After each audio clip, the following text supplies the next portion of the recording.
Olá, quarto ano! Tia Lourdinha veio fazer com vocês a revisão de história, tá? Então, a tia Lourdinha vai pedir para que vocês fiquem atentos às páginas que ela vai falar, tá? Nós vamos começar lá na página 134, que é o início da apostila de história, né? E a gente vai fazer um tour pela apostila, uma viagem sobre tudo o que a gente aprendeu no terceiro bimestre, certo? A tia Lourdinha passou algumas questões e é em cima dessas questões que a tia Lourdinha vai fazer essa revisão, tá certo? Então, a primeira pergunta é a seguinte: por que a população urbana aumentou tanto nas últimas décadas? Então, a gente vai estar falando sobre isso lá na página 137, né? Vocês veem aí o gráfico, né? Que está falando que a população urbana ficou bem mais alta do que a população rural. Por quê, pessoal? Por que essa população aumentou? Com o surgimento das máquinas, né? No campo, as máquinas foram fazendo os trabalhos braçais, né? Então, as pessoas que moravam no campo foram ficando sem serviços, sem empregos. Daí, então, tiveram que ir para a cidade, certo? Então, vamos lá. Na mesma página, aí está respondendo a número 2 também, que é que qual a relação entre o surgimento das máquinas e o êxodo rural? O que é o êxodo rural? O êxodo rural é a saída do campo para a cidade em busca de serviços, né? Então, o que as máquinas têm a ver com isso? É o que eu acabei de falar. As máquinas foram surgindo e as pessoas que trabalhavam no campo tiveram que procurar outros meios para trabalhar, tá?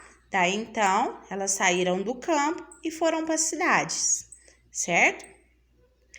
Lá na página 141, está falando a pergunta número 3.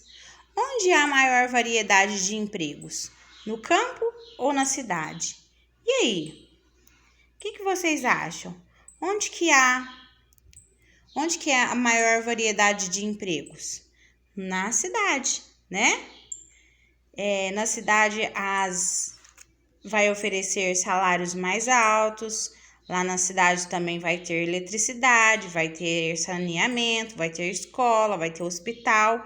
Então, respectivamente, vai ter mais serviços, né? Indústrias, comércio e outros serviços, tá?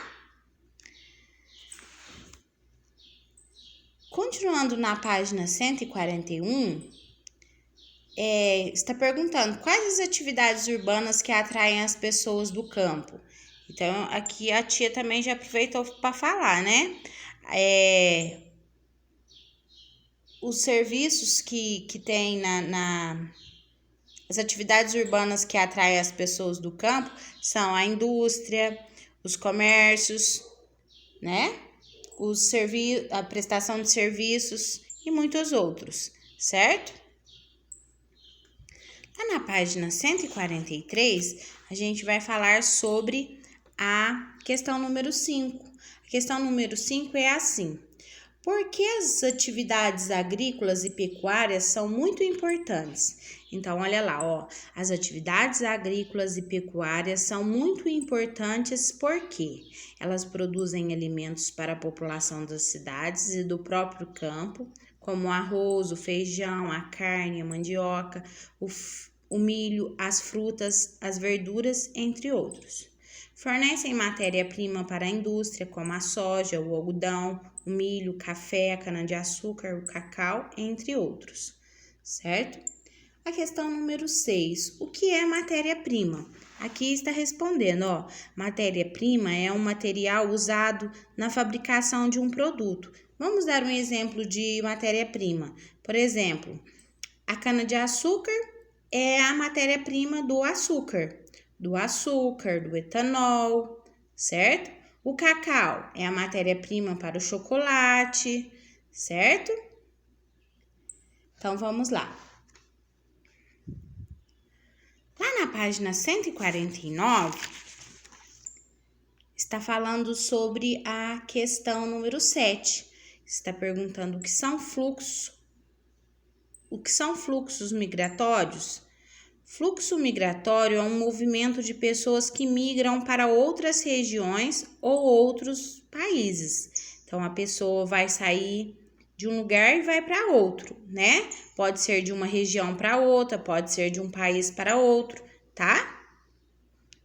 Isso tudo em busca de serviços, de empregos, né? Lá na página 152, a gente vai falar sobre as cidades planejadas. O que é uma cidade planejada? Então, olha aí, ó. A página 152 está falando que a cidade planejada é uma cidade criada para atender determinados objetivos. Por exemplo, ser a capital de um estado ou país, como foi Brasília, né? Brasília é uma cidade planejada. Só existe Brasília de cidade planejada? Não, existem várias outras, né? Maringá é outro exemplo, Palmas, Belo Horizonte, Teresina e várias outras, certo? Então, uma cidade que ela é planejada ela tem algum objetivo para ela ser planejada, certo? Brasília foi para ser a capital do país, certo? Lá na página 158,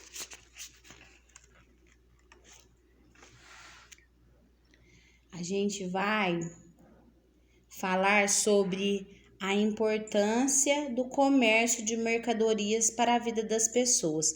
Então, qual será a importância do comércio de mercadorias para a vida das pessoas? Essa importância, pessoal, é que o comércio de mercadorias é importante para a distribuição de produtos por todo o país. Então, por exemplo, essa importância vai fazer com que as mercadorias cheguem até nós, né? Por exemplo, um produto lá do Rio Grande do Sul. Se tiver comércio, ele vai chegar até aqui, né? Até nós, certo? Então, a importância do comércio de mercadorias é a distribuição dos produtos por todo o país, certo? Lá na página 163, pessoal, nós vamos falar sobre os 3 poderes, né? Poder executivo, poder judiciário, poder legislativo. Então, lá na questão 10, a tia Lourdinha perguntou: quem representa o poder legislativo? Então, ó, é representado pelos senadores, deputados e vereadores, certo? Então, quem representa o poder legislativo é os senadores, deputados e vereadores. O que faz o poder judiciário? Olha lá, ele soluciona conflitos na sociedade aplicando a Constituição e as leis. Qual poder é representado pelo presidente, governadores e prefeito? É o poder executivo. Olha lá, ó. O poder executivo é representado pelo presidente da República, pelos governadores de estado e pelos prefeitos, certo? Agora, lá na página 164 está falando sobre os problemas urbanos, né? E a questão 13 da nossa revisão é: cite 4 principais problemas das grandes cidades. Então, o que acontece nas grandes cidades, né? Falta moradia, falta emprego, os transportes estão lotados, né? As filas nos hospitais também, né?